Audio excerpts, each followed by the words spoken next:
வணக்கம். இது ஐபிசி தமிழின் பிரதான செய்திகள். முதலில் தலைப்புச் செய்திகள். சுற்றுலா பயணிகளுக்கான நுழைவு விசைவு சர்ச்சை. குழப்பத்தை ஏற்படுத்திய நபருக்கு எதிராக சட்ட நடவடிக்கை எடுக்கப்படும் என்கிறார் டிரான் அலஸ். திருகோணமலை வைத்தியசாலையில் காணப்படும் வள பற்றாக்குறை நேரில் சென்று ஆராய்ந்த செல்வராசா கஜேந்திரன். கொழும்பில் 2 பிள்ளைகளே பணைய கைதிகளாக வைத்திருந்த தந்தை 9 மணி நேரத்தின் பின்னர் மீட்பு. சென்னையில் 5 வயது சிறுமியை கடித்து குதறிய நாய்கள். சட்ட நடவடிக்கை எடுக்கப்படும் என மாநகராட்சி ஆணையாளர் தெரிவிப்பு. ரஃபாவின் கிழக்கு பிராந்தியத்தில் உள்ள மக்களை வெளியேறுமாறு இஸ்ரேல் ராணுவம் உத்தரவு. அமெரிக்காவுடன் இஸ்ரேலிய பாதுகாப்பு அமைச்சர் பேச்சு. இனி விரிவான செய்திகள். கட்டுநாயக்க சர்வதேச விமான நிலையத்தில் இலங்கைக்கு வரும் வெளிநாட்டு சுற்றுலா பயணிகளுக்கு நுழைவு விசைவு வழங்கும் செயல்முறை தொடர்பில் குழப்பத்தை ஏற்படுத்திய நபருக்கு எதிராக சட்ட நடவடிக்கை மேற்கொள்ளப்படும் என ஸ்ரீலங்கா பொதுமக்கள் பாதுகாப்பு அமைச்சர் டிரான் அலஸ் தெரிவித்துள்ளார். அதே நேரம் குறித்த சம்பவத்தை பதிவு செய்த அதிகாரிகளுக்கு எதிராகவும் நடவடிக்கை எடுக்கப்படும் என்று அவர் கூறியுள்ளார். இலங்கைக்கு பயணம் செய்யும் வெளிநாட்டு சுற்றுலா பயணிகளுக்கு நுழைவிசைவு வழங்குவது தொடர்பில் அண்மையில் பிரச்சினைகள் ஏற்பட்டிருந்தன. இது தொடர்பாக தெளிவுபடுத்தும் ஊடகவியலாளர் சந்திப்பு ஸ்ரீலங்கா பொதுமக்கள் பாதுகாப்பு அமைச்சர் டிரான் அலஸினால் கொழும்பில் நடத்தப்பட்டது.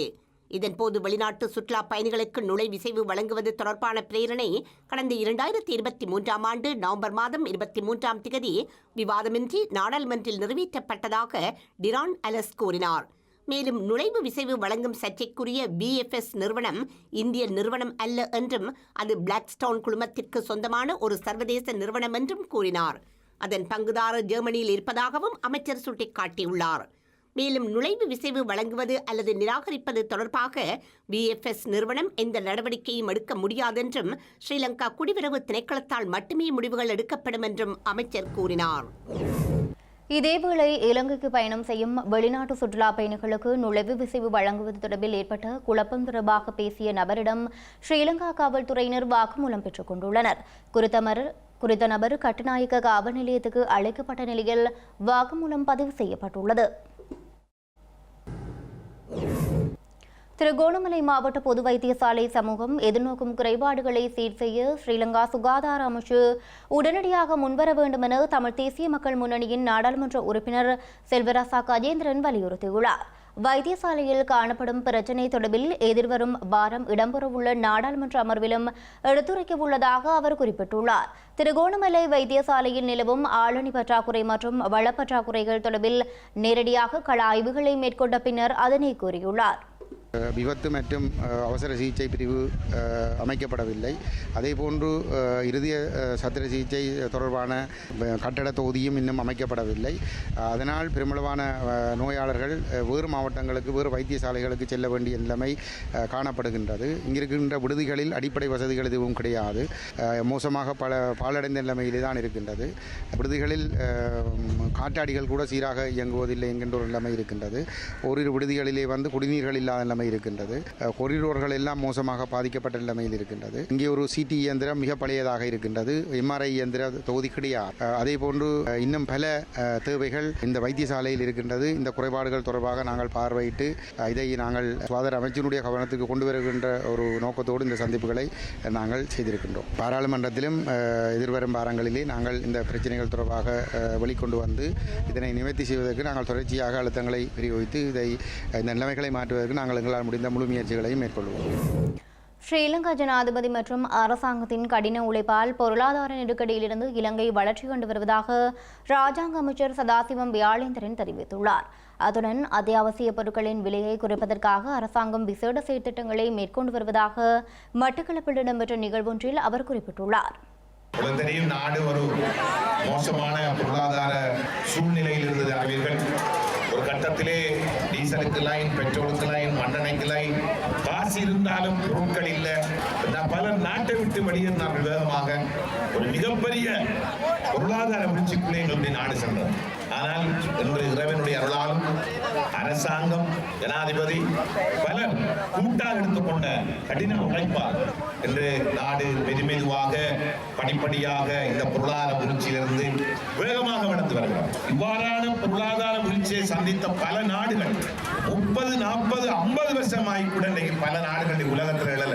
ஏன் ஐரோப்பிய நாடுகளில் கூட இன்றைக்கு விலைவாசிகள் அதிகரித்த மாதிரி தான் இருக்கு. ஏன்னா இந்த கோவிட் தொற்றுக்கு பிறகு பல அபிவிருத்தி அடைந்த நாடுகளிலேயே இந்த பொருளாதார பணவீக்கம் ஒரு பாரிய பிரச்சனை. ஆனால் எங்களுடைய நாட்டில் உங்களுக்கு தெரியும், $400 போன டாலர் இன்று 295, 98 ரூபாய்க்கு வந்திருக்கு.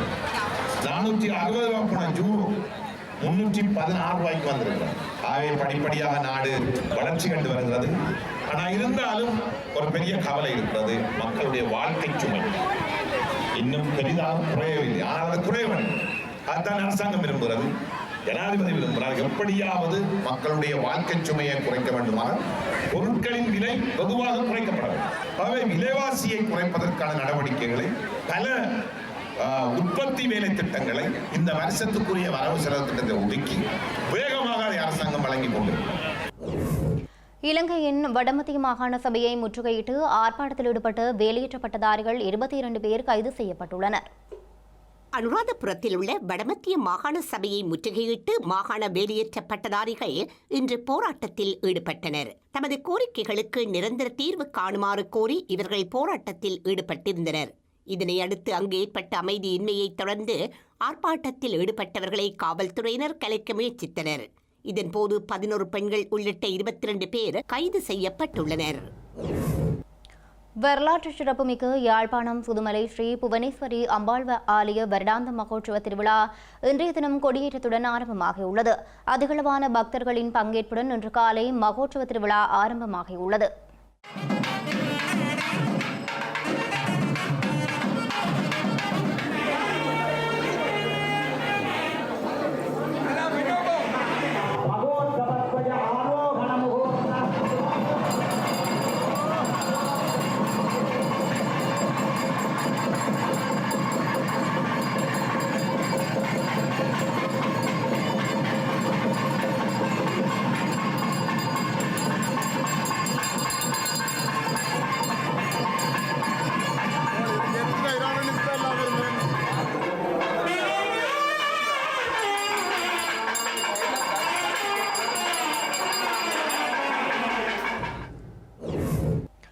வரலாற்று சிறப்புமிக்க வற்றாப்பளை கண்ணகியம்மன் ஆலய பொங்கல் உற்சவத்தின் ஆரம்ப உற்சவமான பாக்குத்தண்டல் உற்சவம் இன்று அதிகாலை சிறப்பாக இடம்பெற்றுள்ளது. அதே நேரம் 20ஆம் தேதி வற்றாப்பளை கண்ணகியம்மன் ஆலய வருடாந்த பொங்கல் உற்சவம் இடம்பெறவுள்ளது.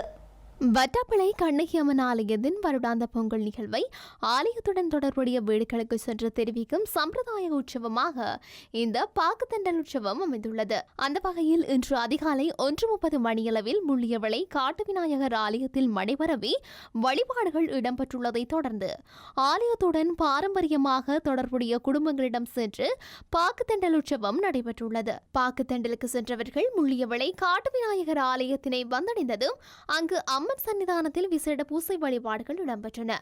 பாக்குத்தண்டல் நடைபெற்று 7வது நாளில் முல்லைத்தீவு பெருங்கடலில் தீர்த்தமெடுத்து காட்டு விநாயகர் ஆலயத்தின் அம்மன் சன்னிதானத்தில் உப்பு நீரில் விளக்கேற்றி கண்ணகி அம்மனின் பொங்கல் ஆரம்பமாகின்றமை வழமையாக காணப்படுகின்றது.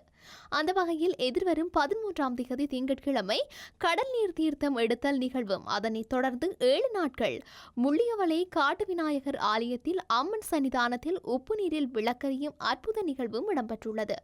அத்துடன் எதிர்வரும் 19ஆம் தேதி காட்டு விநாயகர் ஆலய பொங்கல் உற்சவம் இடம்பெற்று 20ஆம் தேதி வரலாற்று சிறப்புமிக்க வற்றாப்பளை கண்ணகியம்மன் ஆலய வருடாந்த பொங்கல் உற்சவம் இடம்பெறவுள்ளமை குறிப்பிடத்தக்கது. இலங்கையில் 2023ஆம் ஆண்டுக்கான கல்வி பொதுத்தராதர சாதாரணதர பரீட்சை ஆரம்பமாகியுள்ளது. இந்த பரீட்சையில் 4 லட்சத்துக்கும் மேற்பட்ட மாணவர்கள் தோற்றுகின்றனர். இலங்கையில் 2023ஆம் ஆண்டுக்கான கல்வி பொதுத்தராதர சாதாரணதர பரீட்சை 3527 பரீட்சை நிலையங்களில் நடைபெற்று வருகின்றது. அதில் 4,52,979 மாணவர்கள் தோற்றுகின்றனர். இவர்களில் 3,87,648 பாடசாலை பரீட்சார்த்திகளும் 65,331 தனியார் விண்ணப்பதாரிகளும் உள்ளடங்குகின்றனர். அந்த வகையில் இன்று இலங்கையின் வடக்கு கிழக்கு மாகாணங்களில் உள்ள பரீட்சார்த்திகள் மிகவும் ஆர்வத்துடன் பரீட்சைக்கு சென்றதை காணக்கூடியதாக உள்ளது.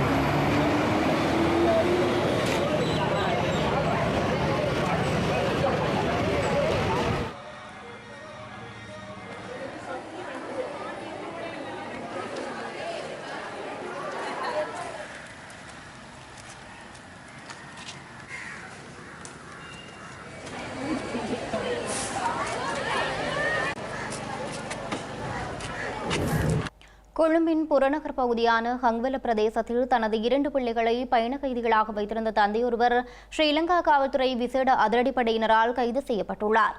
காவல்துறை விசேட அதிரடிப்படையினர் சுமார் 9 மணித்தியாலங்களின் பின்னர் 2 பிள்ளைகளும் மீட்கப்பட்டுள்ளனர். கொழும்பு புறநகர் பகுதியான ஹங்வெல்ல ஜல்தார அரசு ஊழியர் வீட்டு தொகுதியில் வசிக்கும் நபரொருவர் நேற்று இரவு தனது மனைவியை கொலை செய்வதற்காக கைக்குண்டுடன் சென்றுள்ளார். எனினும் மனைவி வீட்டை விட்டு தப்பிச் சென்ற நிலையில் குறித்த நபர் தனது 2 பிள்ளைகளையும் வீட்டின் அறையொன்றில் பணைய கைதிகளாக பிடித்து வைத்துள்ளார். 10 வயது சிறுமியும் 2 வயது ஆண் குழந்தையுமே பணைய கைதிகளாக பிடித்து வைக்கப்பட்டிருந்தனர்.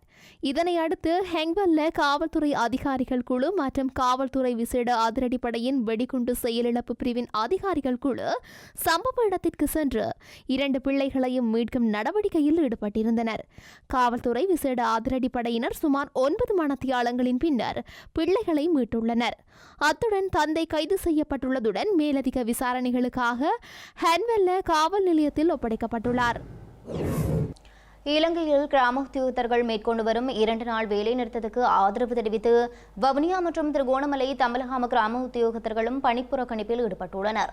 வேலை நிறுத்தம் காரணமாக சேவையினை பெற சென்ற மக்கள் ஏமாற்றத்துடன் திருப்பிச் சென்றிருந்தனர். இலங்கை முழுவதும் கிராம உத்தியோகத்தர்கள் சம்பள அதிகரிப்பு உள்ளிட்ட பல்வேறு கோரிக்கைகளை முன்வைத்து 2 நாள் பணிப்புறக்கணிப்பில் ஈடுபட்டுள்ளனர். குறித்த வேலைநிறுத்த போராட்டத்திற்கு ஆதரவு தெரிவித்து வவுனியா மற்றும் தம்பலகாமம் கிராம சேவையாளர்களும் பணிப்புறக்கணிப்பில் ஈடுபட்டுள்ளனர். இதன் காரணமாக தூர பிரதேசங்களில் இருந்து பிரதேச செயலகத்துக்கு சேவை பெற சென்ற மக்கள் ஏமாற்றத்துடன் வீடு திரும்பியுள்ளனர். அத்துடன் தங்கள் சேவையினை பெற்றுக்கொள்வதில் மிகுந்த சிரமத்தினை எதிர்நோக்கியுள்ளதாகவும் அவர்கள் கவலை வெளியிட்டுள்ளனர். யாழ்ப்பாணம் வடமராட்சி கிழக்கு பிரதேசத்தில் உள்ள வீடொன்றிலிருந்து கஞ்சா போதைப் பொருளை மறைத்து வைத்திருந்த 2 சந்தேக நபர்கள் வவுனியா காவல்துறை விசேட புலனாய்வு பிரிவினரால் கைது செய்யப்பட்டுள்ளனர்.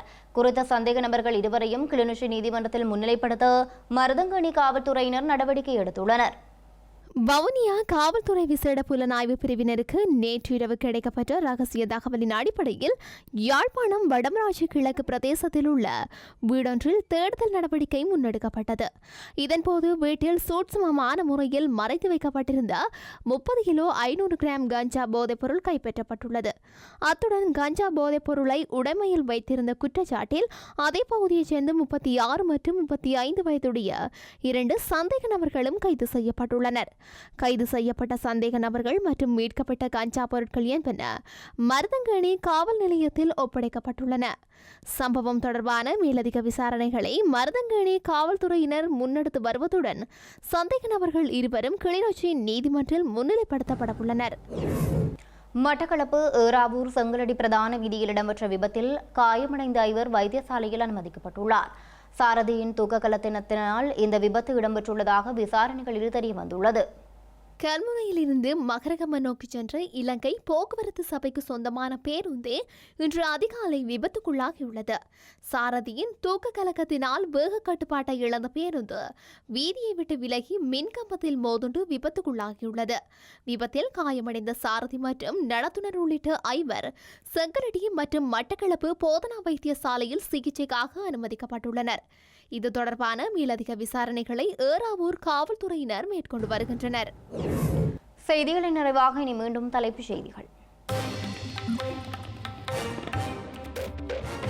சுற்றுலா பயணிகளுக்கான நுழைவு விசைவு சர்ச்சை, குழப்பத்தை ஏற்படுத்திய நபருக்கு எதிராக சட்ட நடவடிக்கை எடுக்கப்படும் என்கிறார் டிரானலஸ்.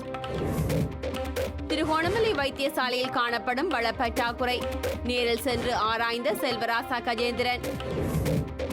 கொழும்பில் 2 பிள்ளைகளே பணைய கைதிகளாக வைத்திருந்த தந்தை 9 மணி நேரத்தின் பின்னர் மீட்பு. சென்னையில் 5 வயது சிறுமியை கடித்து குதறிய நாய்கள், சட்ட நடவடிக்கை எடுக்கப்படும் என மாநகராட்சி ஆணையாளர் தெரிவிப்பு. ரஃபாவின் கிழக்கு பிராந்தியத்தில் உள்ள மக்களை வெளியேறுமாறு இஸ்ரேல் ராணுவம் உத்தரவு.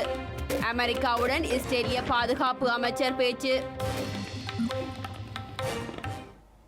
இத்துடன் ஐபிசி தமிழ் தொலைக்காட்சியின் பிரதான செய்திகள் நிறைவு பெற்றன. உடனுக்குடன் செய்திகளை அறிந்து கொள்ள ibctamil.com என்ற நமது இணையதளத்தை பார்வையிடுங்கள். வணக்கம்.